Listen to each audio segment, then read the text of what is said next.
Hi there, welcome to the Schwowin's Nest. I'm so glad you're here.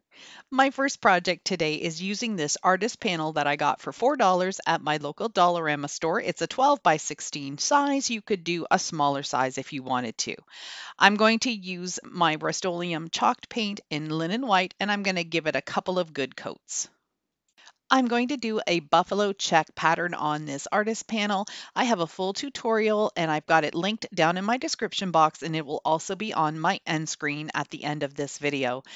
These first two projects are throwbacks from when I first started my YouTube channel.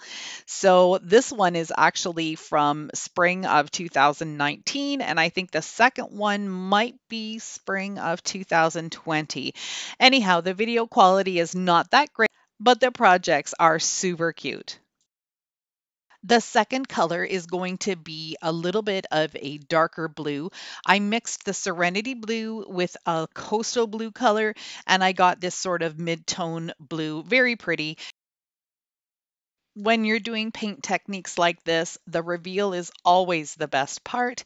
You don't have to wait till all of the paint is dry, but look at that beautiful buffalo plaid with a few different colors of blue. I just love it. I'm now going to take a strip of white faux fur that I have in my stash, and I'm just using a plastic container to mark out a circle, and this will be the bunny's body.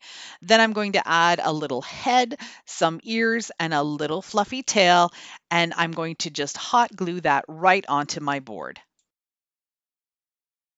I'm going to freehand his ears. The first one standing up will just kind of look like almost like a carrot. And then the second one, I'm going to have it flop down. Next, I'll just cut out all of my pieces and get my hot glue gun ready. I also decided to add some little feet for him, so you will see that in just a minute. I wanted to add a little bit more embellishment, but still keep him nice and rustic. So I'm just taking this blue satin ribbon that I found in my stash. I'm going to make a little bow tie and glue it right onto his neck.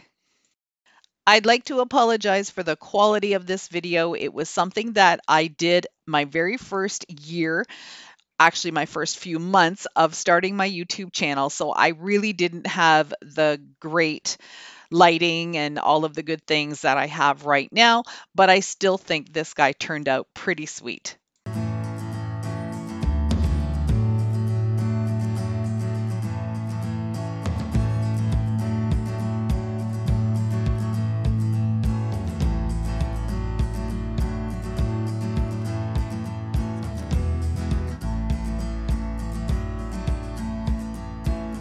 My sweet friend Fanny over at Creations by Favi is doing a Twine It Up monthly challenge. She has graciously asked me to be her co-host for the month of March, and I'm so excited. Here are the rules. You've got to use twine as your main item. You've got 2 weeks to complete the challenge. You must mention both of the hosts in your video and link our channels in your description box. The project should be a home decor item, but it can be as small or as large as you'd like. The most important rule of all of this is have fun. The date for this challenge is Thursday, March 18th at 5 p.m. Eastern Standard Time. Fanny and I will have the playlist link down in our description boxes so you can add your videos. We hope you'll join us. This next project is perfect for spring and for Easter. I have two of these grapevine wreaths from the Dollar Tree, and I'm going to take one and just break it apart because I want this wreath to look bigger than it actually is. I'm going to take the extra pieces and hot glue them inside the grapevine wreath so they look like they're sticking out. I want it to be a nice, airy, twiggy kind of looking wreath. And this was actually originally part of a Look for Less challenge. And I really loved how my inspiration looked, and I think mine turned out pretty good. So you just break off your sticks and you just add them to the outside of the wreath and then secure them with some hot glue. Here's what the base of the wreath looks like now. It's really hard to tell that it was actually just one smaller wreath. I think it turned out amazing and it would look really nice just like this. But I'm going to be adding some of this boxwood greenery that I got at my dollar store. I'm going to snip apart the bush itself and I'm going to push it into the wreath and then glue it in place. This is the inspiration here. It is a beautiful little wreath and I was so happy when I found it and decided to recreate it.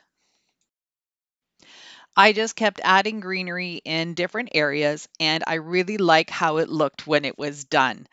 Now comes the fun part. I've got to get some eggs on here. So I'm using some of the styrofoam eggs that you can get at the Dollar Tree or pretty much any dollar store right about now. I love working with styrofoam eggs because you can put them onto either skewers or right here I've just got some toothpicks and I'm going to poke it right into a piece of cardboard so when I'm done painting they can just sit there to dry. The inspiration piece had white, cream, and light green eggs, so that's what I'm going to use. These are just some acrylic paints and I'm going to give each of the eggs a couple of coats.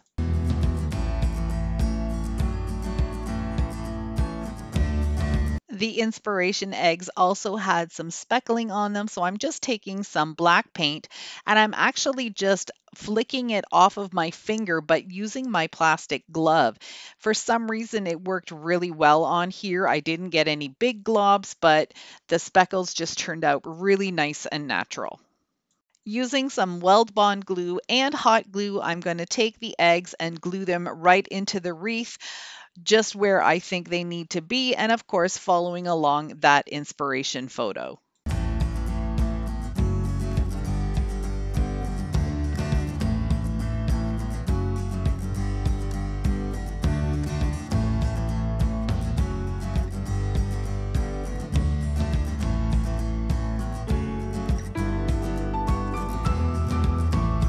This next project is a trash to treasure using these houses or picket fence or whatever you want to call it that I picked up at a thrift store and had in my stash, having all intentions of doing something beautiful with it, but never getting around to it.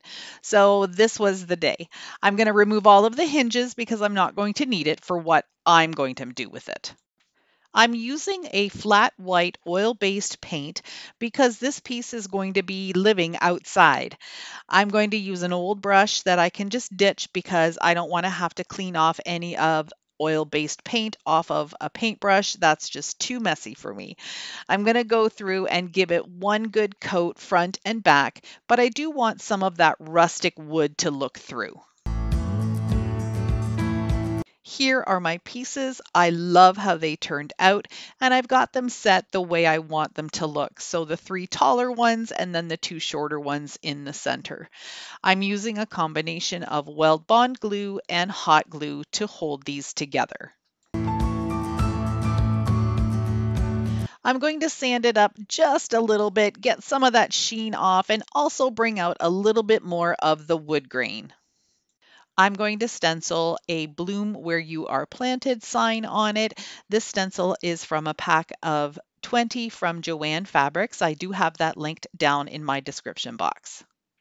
I'm using Rust-Oleum chalked paint in the color charcoal and a makeup sponge to apply the stencil. I wanted this piece to stand up, but it was tipping over because it's just not wide enough to stand on its own. So I have this extra little piece of pallet wood that I painted and I glued on with hot glue. But now I'm taking it an extra step and I'm drilling a hole for a screw on each of the boards because I want to make sure that this bottom board doesn't pop off should it tip over when it's outside, if it's in a windstorm or anything like that. So just being doubly secure. Now that I have a little ledge on the sign, I had to put something on there. These are three of the little terracotta pots that you can get from the Dollar Tree. And I'm just taking the same paintbrush that I used to paint all of this, and it had some leftover paint on it. I'm just dry brushing these little pots, and then I'll set them aside to dry.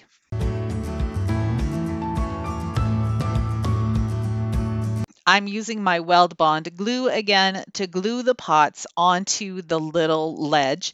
And I did glue a little floral.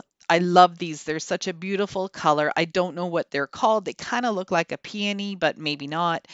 Anyhow, I did one on one side and two on the other side, and I just think this was a gorgeous piece. I love it.